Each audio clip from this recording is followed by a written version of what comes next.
আসসালামু আলাইকুম। আমাদের বাংলাদেশের শায়েখ আফসারি হুজুরে একটা ভিডিও ছাড়ছিল।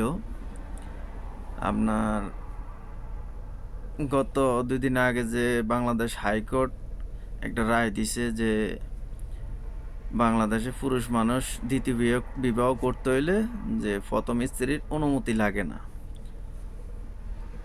তো উনি আফসারি হুজুর দেখলাম যে শুক্রিয়া জ্ঞাপন করলো এবং কি ভালো কথাই বলছে। যাই হোক, ওনার কমেন্ট বক্স চেক করলাম, না হইলো 400 কমেন্টস আছে আমি দেখছি, সব মেয়েদের কমেন্টস। মানে 400 মেয়ের ভিতরে কোনো একটা মেয়ে সন্তোষমূলক কমেন্টস করে নাই। তার মানে বোঝা যায় এতে যে বাংলাদেশের 50% মেয়েদের ইমান নাই, মানে ইমান দুর্বল। মানে এরা নামে মুসলমান কিন্তু অরিজিনালে এদের ইমান নাই, ইমান দুর্বল। এই কথাটা কেন বলছি, যে বিবাহ আল্লাহর বিধান।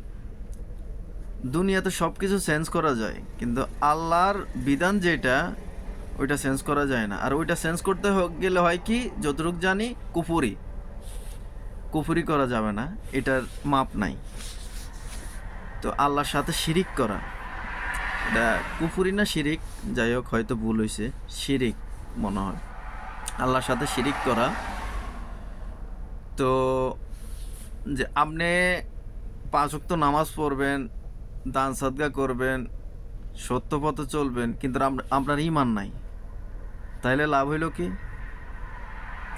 এরকম অনেক ইহুদি কাফেরও তো আছে যে সৎ পথে চলে বা মানুষের অনেক সাহায্য সহযোগিতা করে, কিন্তু সে কাফের, সে ইহুদি। এমনই আর কি। তো ওনার কমেন্ট বক্সটা আমি A to Z চেক করলাম, যতগুলা কমেন্টস করছে সবগুলা বাংলাদেশের মেয়ে। এমন এমন মেয়ে, মানে গালি পর্যন্ত দিয়েছে হুজুরের। মানে কেউ সন্তুষ্ট না, মানে সবাই অসন্তুষ্ট। ভাই, পুরুষ মানুষের বিবাহ এটা আল্লাহ পাক নির্ধারণ করে দিছে যে পুরুষ একাধিক বিয়ে করতে পারবে। আল্লাহর বিধান অমান্য করার মতো দুনিয়াতে কারোর ক্ষমতা নাই। অতএব হ্যাঁ, আমরা পুরুষ মানুষ, কেউ একটা করে, কেউ 2টা করে, কেউ 3টা করে, কিন্তু শতকরা 95% এক বিবাহতে সন্তুষ্ট, দ্বিতীয় বিবাহ করে না। এখন কোনো পুরুষের যদি এরকম অ্যাবিলিটি থাকে, সে দ্বিতীয় বিবাহ করবে। তোমারে তো সে যাইতে বলো নাই, তোমারও রাখবে, সে তার প্রথম স্ত্রীকেও রাখবে, দ্বিতীয় স্ত্রীকেও রাখবে, দ্যাটস ইট। কিন্তু বাংলাদেশের মেয়েদের ভিতরে শুকরিয়া জিনিসটা নাই। মানে তারা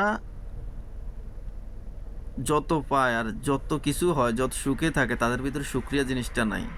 ভাই, এটা আল্লাহর বিধান, পুরুষের একাধিক বিয়ে করা। আমি আলহামদুলিল্লাহ এই বয়সে অনেক দেশ ঘুরছি, আরব গালফ, বর্তমানে কুয়েতে আছি, সৌদি গেছি, ওমান গেছি, দুবাইও গেছি। আরবিয়ানরা যে দেখিয়ে দেশ, এটা তো আরব গালফ। এখানে এক একটা পুরুষ 2টা বিয়ে, 3টা বিয়ে, 4টা বিয়ে, 6টা বিয়ে পর্যন্ত করে। কোনো স্ত্রীর থেকে অনুমতি নিয়ে করে না, তাদের মন মতো বিয়ে করে। তাহলে এরা তো কোরআন হাদিস আমাদের চেয়ে বেশি জানে। তো এরা যদি আমাদের চেয়ে বেশি জানে, তাহলে এরা কেন অনুমতি নেয় না? আর বাংলাদেশের ক্ষেত্রে কেন তোমরা মেয়েরা কেন? আর এই আরব গালফের মেয়েরাও তো কোরআন হাদিস জানে, এরা কেন মানা করে না যে হ্যাঁ তুমি দ্বিতীয় বিয়ে করতে পারবে না? এরা খুব ভালো করে জানে যে আমি মুসলমান, নামাজ পড়ি, যাই করি, পাগলামি করি, আমি যদি এটা নিষেধ করতে যাই তাহলে আমার ইমান থাকবো না, তাইলে আমি মরার সময় ইমান হারা হয়ে মরে যাবো। আর এই কারণে আমগো নবীজি বলছে যে জাহান্নামী বেশি হবে মেয়েরা। আর এই কারণে আমাদের নবীজিও বলছে যে জাহান্নামী বেশি হবে মেয়েরা, মহিলারা, কেননা তাদের ইমান দুর্বল। মহিলাদের ইমান অনেক দুর্বল, অনেক দুর্বল।